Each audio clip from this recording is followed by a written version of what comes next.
I am Ashish Pawar, and you're watching Tantric Archive.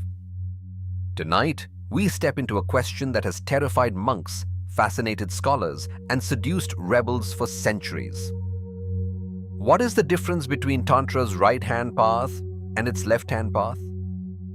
Are they opposites? Are they enemies? Or are they two mirrors reflecting the same forbidden truth? Some say one is pure and divine. The other is dangerous and corrupt. But what if I told you?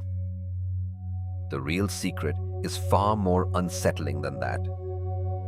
Because in Tantra, nothing is what it seems.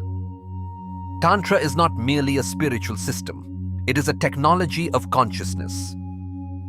Born in the sacred soil of ancient India, whispered through cremation grounds, temple sanctums, and forest hermitages, Tantra emerged as a radical path, one that refused to divide the world into sacred and profane. At its heart lies Shakti, the primordial cosmic power, not as an abstract goddess, but as living energy, as breath, as desire, as fear, as life itself.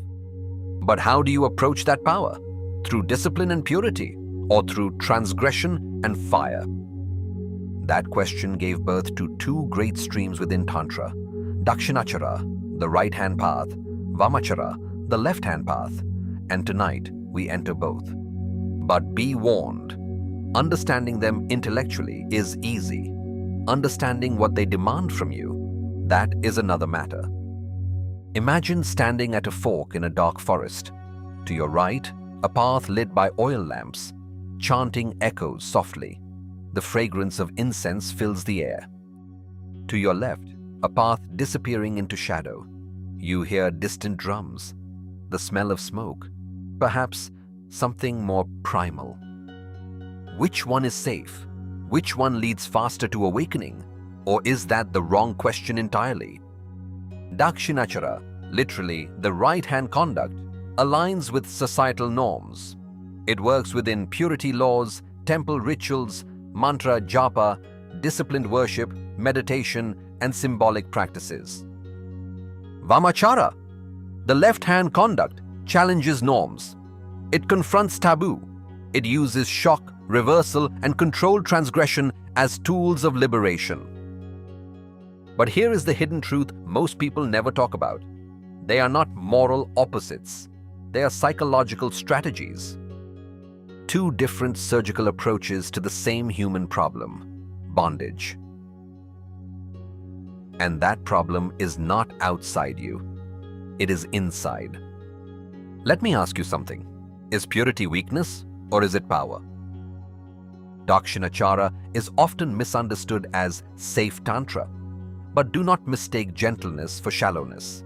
This path refines consciousness through discipline, through mantra repetition, through yantra visualization, through ritual worship of Devi and Shiva within sacred boundaries. Here, the 5 forbidden elements, which we will soon discuss, are often interpreted symbolically. Wine becomes divine bliss, meat becomes control over speech, fish becomes mastery over prana, mudra becomes yogic gestures, Maithuna becomes internal union of Shiva and Shakti. In this path, the world is not rejected, it is sanctified.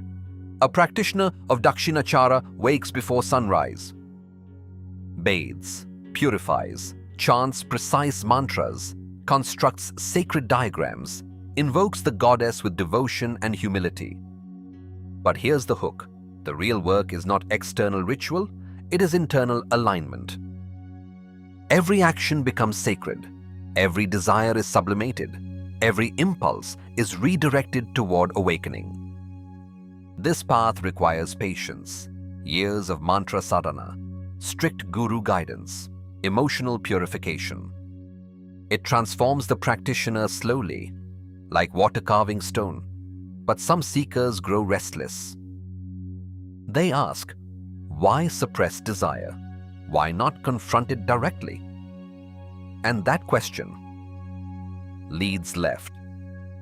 Now, we step into the cremation ground, because Vamachara is not comfortable. It does not soothe, it provokes. Where society says don't, this path asks, why not? But listen carefully. It is not indulgence, it is confrontation.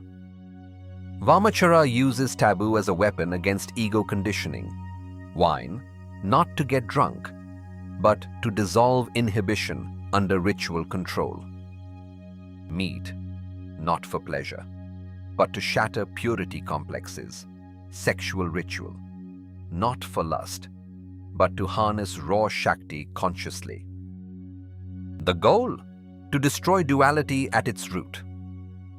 Most people misunderstand this path as hedonism. It is not. It is dangerous precisely because it demands absolute awareness. If you indulge unconsciously, you fall.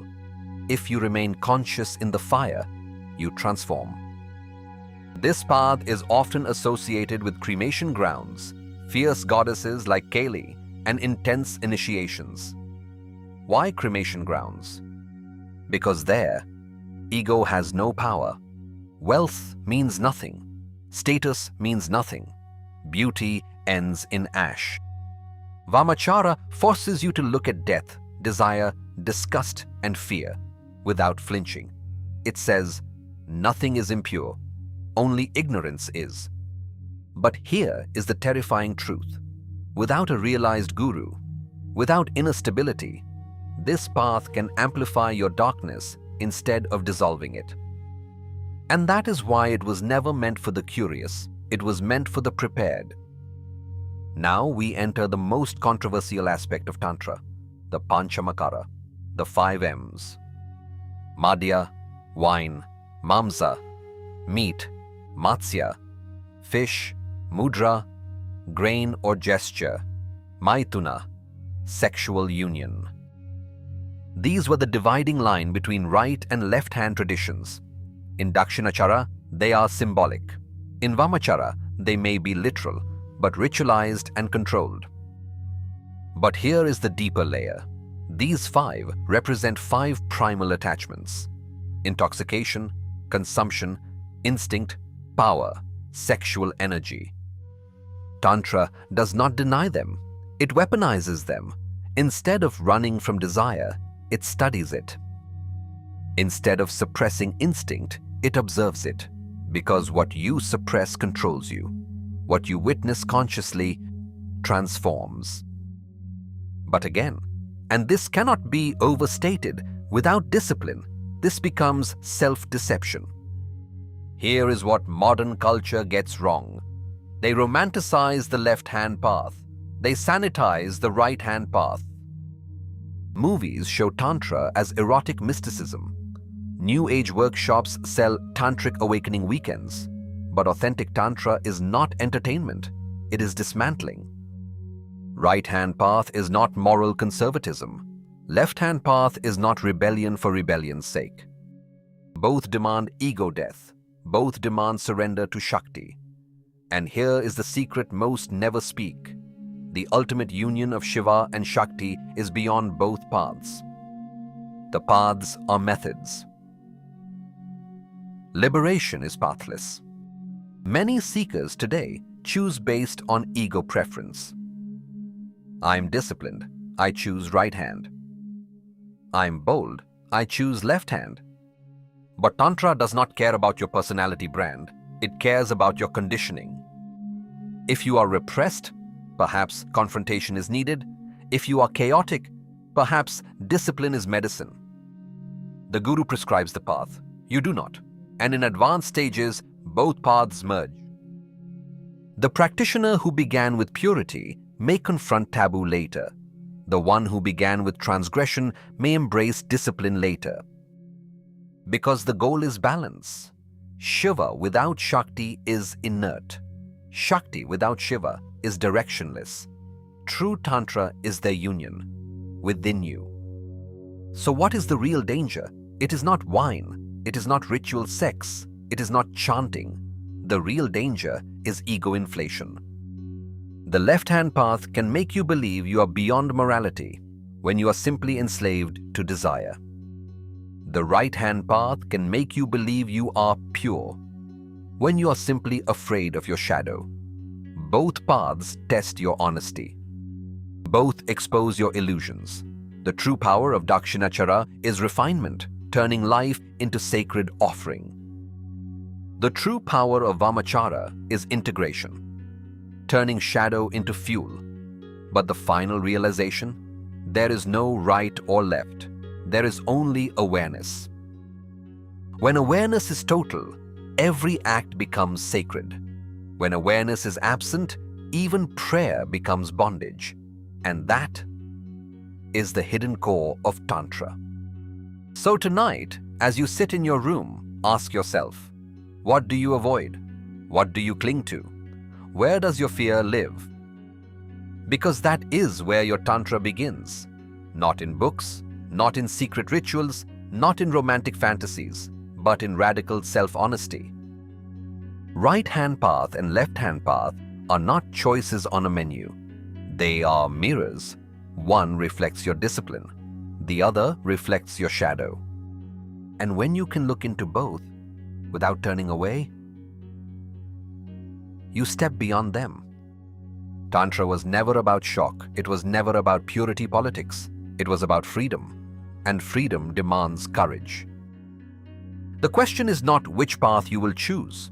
The question is, are you ready to see what either path reveals about you? Until next time, stay aware, stay fearless.